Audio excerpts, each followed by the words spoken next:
प्यारे बच्चों, अज आपां कहानी करांगे कल्लो, जो कि नानक सिंह दी लिखी हुई है। 1936 विच लेखक अपना नावल कागतां दी बेड़ी लिखण लई धर्मशाला पुज्जा।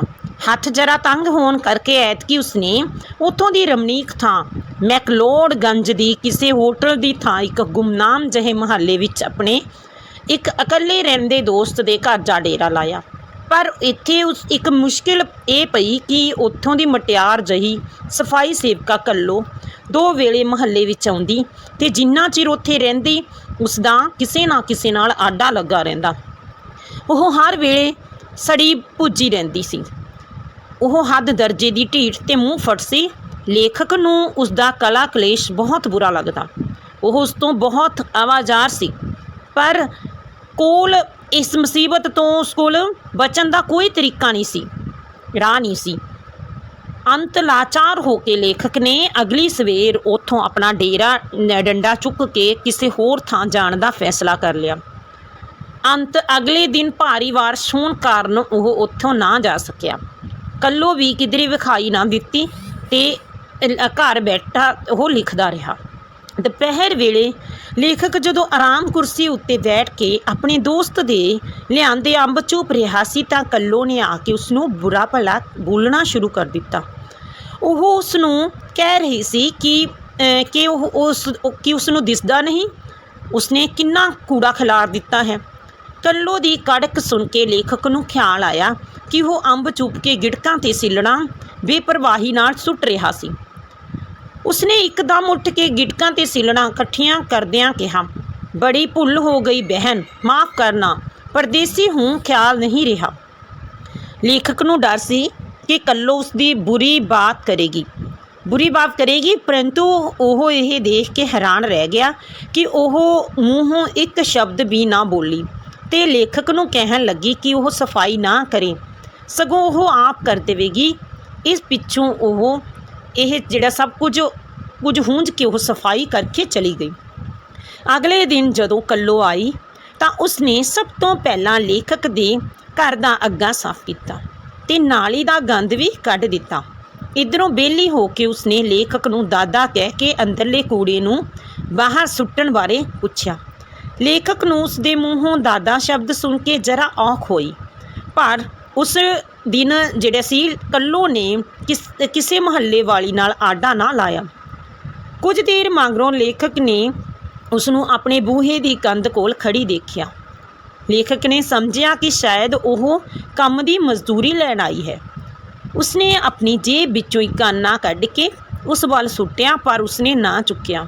लेखक ने उसनूं लालचन समझदिया एक आना होर उस वाल सुट्टिया, परंतु कल्लो ने कहा कि वह नहीं लवेगी। ये सुन के लेखक ने उसके लालच सुभाਅ नूं कोसिया। जदों लेखक ने उसनूं पुछया कि वह पैसे क्यों नहीं लैंदी, तां उसने संगदियां संगदियां कहा कि कल उसने उसनूं बहन कहा सी। कल्लो दे इस एक वाक ने लेखक सामने उसकी सारी तस्वीर ही बदल दी। उसके मन विच कल्लो लई नफरत सी प्यार विच बदल गई। वह मींह विच भिज रही सी। लेखक ने उसनूं अंदर आउण लई कहा। लेखक नूं जापदा सी कि वह उस नाल कुछ गल्लां करनियां चाहुंदी है, पर वह अगे रोटी बनाउण दी थां देख के झिझक रही सी। लेखक ने जदों उसनूं फिर छत दे हेठां हो जाण लई कहा तां उसने बड़ी चौकसी नाल दहलीज टप्पी हो ते उसदीयां गल्लां तों लेखक नूं पता लगा कि वह बंगालन है। उसनूं समझ लग गई कि बंगला विच वड्डे भरा नूं दादा कहंदे हां। नाल ही लेखक ने अनुभव किया कि उस कुड़ी दे अंदर प्यार की कितनी भुख है, जिस दी अप्राप्ति ने उसके अंदर नफरत ते हिंसा भर दी है। लेखक ने उसनूं भिजदी देख के कहा कि वह बर्तनां की परवाह किए बिना अंदर लंघ आवे, क्योंकि यह उसने दादा दे ही कि वह उसके दादा दे ही घर है। ठीक है, हुण वह बाछड़ तो सुरक्षित सी। उसके पुछण ते लेखक ने उसनूं दस्सिया कि वह अमृतसर का रहन वाला है ते वह कल इत्थों चला जाएगा, क्योंकि इस गली विच शोर बहुत रहिंदा है। ये सुन के कल्लो चुप कर गई। फिर उसनूं पता लगा कि लेखक किताबां लिखदा है। ਉਸਨੂੰ ਲੇਖਕ ਤੋਂ ਇਹ ਵੀ ਪਤਾ ਲੱਗਾ ਕਿ ਅੰਮ੍ਰਿਤਸਰ ਵਿੱਚ ਉਸਦੀ ਪਤਨੀ ਦੇ 3 ਲੜਕੇ ਹਨ। ਇਸ ਪਿੱਛੋਂ ਮੀਂਹ ਬੰਦ ਹੋ ਗਿਆ ਤੇ ਕੱਲੋ ਕੰਮ ਕਰਨ ਲਈ ਚਲੀ ਗਈ। ਇਸ ਪਿੱਛੋਂ ਲੇਖਕ ਨੂੰ ਥਾਂ ਬਦਲਣ ਦੀ ਲੋੜ ਨਾ ਰਹੀ, ਕਿਉਂਕਿ ਕੱਲੋ ਆਪਣਾ ਕੰਮ ਕਰਦੀ, ਕਿਸੇ ਨਾਲ ਝਗੜਾ ਨਹੀਂ ਸੀ ਕਰਦੀ। ਕੰਮ ਕਰਕੇ ਉਹ ਲੇਖਕ ਨਾਲ ਕੁਝ ਗੱਲਾਂ ਕਰਦੀ ਤੇ ਚਲੀ ਜਾਂਦੀ। ਹੁਣ ਉਹ ਬਾਲਾਂ ਨੂੰ ਵੀ ਬੜੇ ਪਿਆਰ ਨਾਲ ਰੌਲਾ ਪਾਉਣ ਤੋਂ ਰੋਕ ਦਿੰਦੀ। ਨਾਵਲ ਦਾ ਕੰਮ ਖਤਮ ਹੋ ਗਿਆ ਤੇ ਲੇਖਕ ਨੇ ਕੱਲੋ ਨੂੰ ਦੱਸਿਆ ਕਿ ਉਹ ਕੱਲ੍ਹ ਉੱਥੋਂ ਚਲਾ ਜਾਵੇਗਾ। ਕੱਲੋ ਜਰਾ ਘਬਰਾ ਗਈ। ਲੇਖਕ ਨੇ ਕਿਹਾ ਕਿ ਉਹ ਅਗਲੇ ਸਾਲ ਫਿਰ ਆਵੇਗਾ। ਉਸਨੇ ਉਸਨੂੰ 1 ਰੁਪਇਆ ਦੇ ਕੇ ਉਸਦੇ ਸਿਰ ਉੱਤੇ ਹੱਥ ਫੇਰਿਆ। ਅਗਲੇ ਦਿਨ ਆਪਣਾ ਸਮਾਨ ਬੰਨ੍ਹਦਿਆਂ ਲੇਖਕ ਦਾ ਧਿਆਨ ਮੁਹੱਲੇ ਦੇ ਸਿਰੇ ਵੱਲ ਸੀ। ਉਸਦਾ ਵਿਸ਼ਵਾਸ ਸੀ ਕਿ ਕੱਲੋ ਜ਼ਰੂਰ ਆਵੇਗੀ, ਪਰ ਉਹ ਨਾ ਆਈ ਤੇ ਉਹ ਨਿਰਾਸ਼ ਜਿਹਾ ਹੋ ਕੇ ਕੁਲੀ ਤੋਂ ਸਮਾਨ ਚੁਕਾ ਕੇ ਬੱਸ ਅੱਡੇ ਉੱਤੇ ਪਹੁੰਚ ਗਿਆ। ਮੋਟਰ ਤੁਰਨ ਦਾ ਵਕਤ ਹੋ ਰਿਹਾ ਸੀ। ਉਸਦੀਆਂ ਨਜ਼ਰਾਂ ਸੜਕ ਵੱਲ ਕੱਲੋ ਨੂੰ ਦੇਖ ਰਹੀਆਂ ਸਨ। ਅੰਤ ਉਹ ਬੱਸ ਵਿੱਚ ਬੈਠਾ। ਬੱਸ ਸਟਾਰਟ ਹੋ ਗਈ। ਉਸ ਵੇਲੇ ਉਸਨੂੰ ਰਾਤ ਤੇ ਜਿਹੜੇ ਸਿਰ 'ਤੇ ਟੋਕਰੀ ਚੁੱਕੀ ਕਾਲੀ ਕਾਲੀ ਕੱਲੋ ਆਉਂਦੀ ਦੀ ਸੀ। ਲੇਖਕ ਡਰਾਈਵਰ ਨੂੰ ਜਰਾ ਰੁਕਣ ਲਈ ਕਹਿ ਕੇ ਹੇਠਾਂ ਉਤਰਿਆ। ਉਸਨੇ ਕੱਲੋ ਕੋਲੋਂ ਟੋਕਰੀ ਫੜੀ। ਉਸਨੇ ਕਿਹਾ ਕਿ ਉਹ ਆਪਣੀ ਭਾਵਜ ਲਈ ਥੋੜ੍ਹੇ ਜਿਹੇ ਅੰਬ ਲਿਆਈ ਹੈ। ਉਸਨੇ ਦੱਸਿਆ ਕਿ ਉਸਨੇ ਉਹਨਾਂ ਨੂੰ ਛੂਹਿਆ ਨਹੀਂ, ਕਿ ਉਹ ਉਹਨਾਂ ਨੂੰ ਲੈ ਲਵੇਗਾ। ਲੇਖਕ ਨੇ ਉਸਦੀ ਭੇਟ ਬੜੀ ਖੁਸ਼ੀ ਨਾਲ ਕਬੂਲ ਕੀਤੀ। ਉਸ ਨਾਲ ਉਹ ਖਿੜ ਗਈ। ਲੇਖਕ ਨੇ ਟੋਕਰੀ ਬੱਸ ਉੱਤੇ ਰਖਵਾਈ ਤੇ ਕੱਲੋ ਤੋਂ ਵਿਦਾ ਹੋ ਕੇ ਬੱਸ ਵਿੱਚ ਜਾ ਬੈਠਾ। ਉਸਨੇ ਪਰਤ ਕੇ ਦੇਖਿਆ, ਕੱਲੋ ਭਰਾ ਦੇ ਪਿਆਰ ਵਿੱਚ ਭਿੱਜੀ ਬੱਸ ਵੱਲ ਦੇਖ ਰਹੀ ਸੀ। ਇਹ ਸੀ ਬੇਟਾ ਕਹਾਣੀ। ਹੁਣ ਆਪਾਂ ਕੁਐਸਚਨ ਆਨਸਰ ਕਰਦੇ ਹਾਂ ਦੇ ਵੈਰੀ ਸ਼ੋਰਟ ਕੁਐਸਚਨ, ਛੋਟੇ ਪ੍ਰਸ਼ਨ ਨੇ ਜਿਹੜੇ। ਪਰ ਅੰਬਾਂ ਦੀ ਭੁੱਖ ਅੰਬਾਕੜੀਆਂ ਨਾਲ ਕਦੋਂ ਦੂਰ ਹੋ ਸਕਦੀ ਸੀ? ਲੇਖਕ ਨੇ ਅਜਿਹਾ ਕਿਉਂ ਸੋਚਿਆ?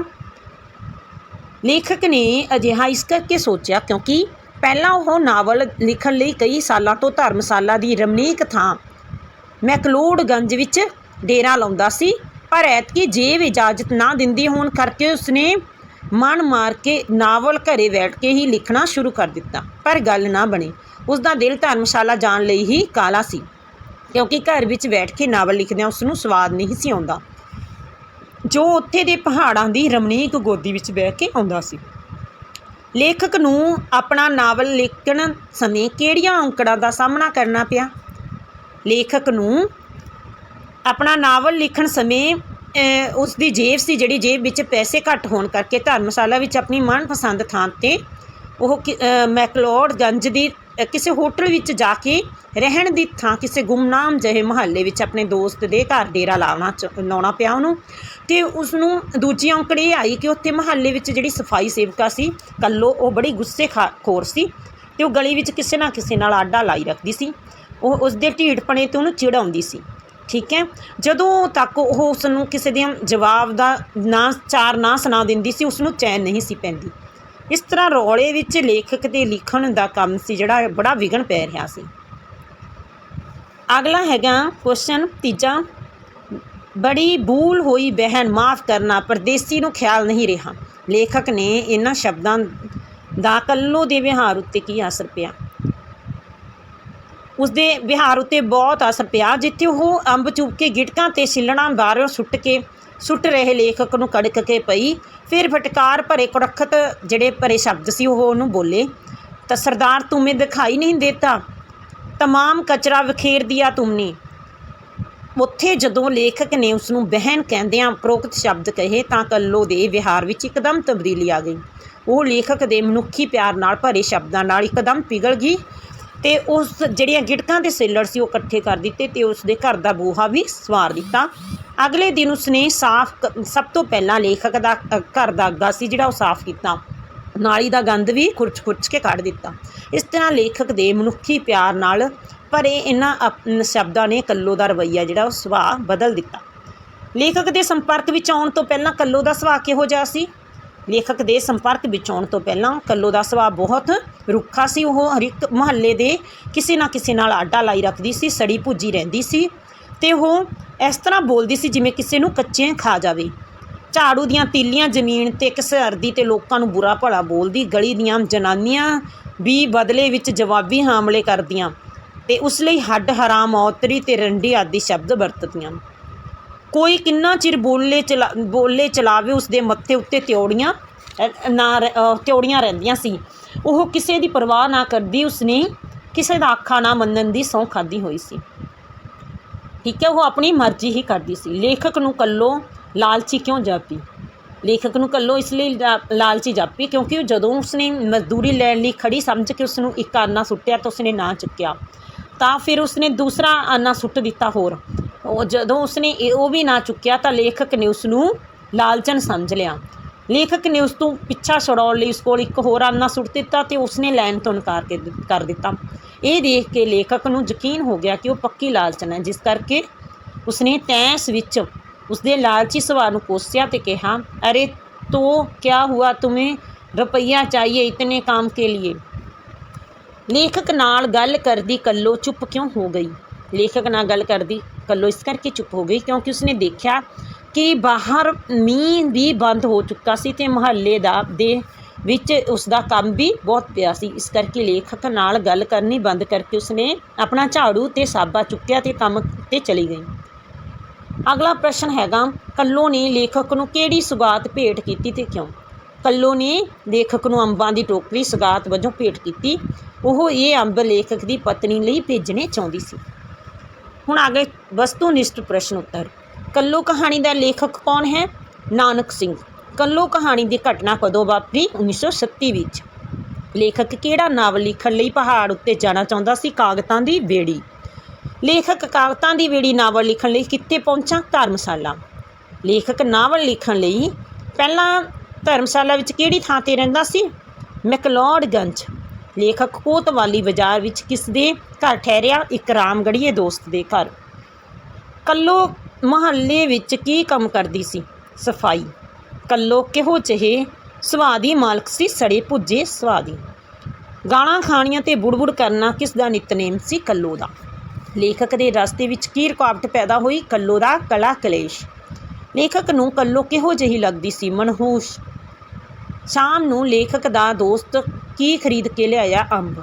ਕੱਲੋ ਨੇ ਲੇਖਕ ਨੂੰ ਅੰਬ ਖਾਂਦਿਆਂ ਗਿਟਕਾਂ ਸੁੱਟਦਿਆਂ ਦੇਖ ਕੇ ਕੀ ਕੀਤਾ? ਉਸਨੂੰ ਫਟਕਾਰ ਪਾਈ। ਲੇਖਕ ਨੇ ਗਿਟਕਾਂ ਖਿਲਾਰਨ ਸੰਬੰਧੀ ਆਪਣੀ ਗਲਤੀ ਮੰਨਦਿਆਂ ਕੱਲੋ ਨੂੰ ਕੀ ਕਹਿ ਕੇ ਸੰਬੋਧਨ ਕੀਤਾ? ਬਹਿਨ। ਕੱਲੋ ਦੇ ਮੂੰਹੋਂ ਨਿਕਲੇ ਕਿਹੜੇ ਸ਼ਬਦ ਨੇ ਲੇਖਕ ਨੂੰ ਔਖਾ ਕੀਤਾ? ਦਾਦਾ। ਜਦੋਂ ਲੇਖਕ ਨੇ ਦੇਖਿਆ ਕਿ ਕੱਲੋ ਮਜ਼ਦੂਰੀ ਵਜੋਂ 2 ਆਨੇ ਮਨਜ਼ੂਰ ਨਹੀਂ ਕਰਦੀ ਤਾਂ ਉਸਨੇ ਉਸ ਬਾਰੇ ਕੀ ਸਮਝਿਆ? ਕਿ ਉਹ ਲਾਲਚਨ ਹੈ।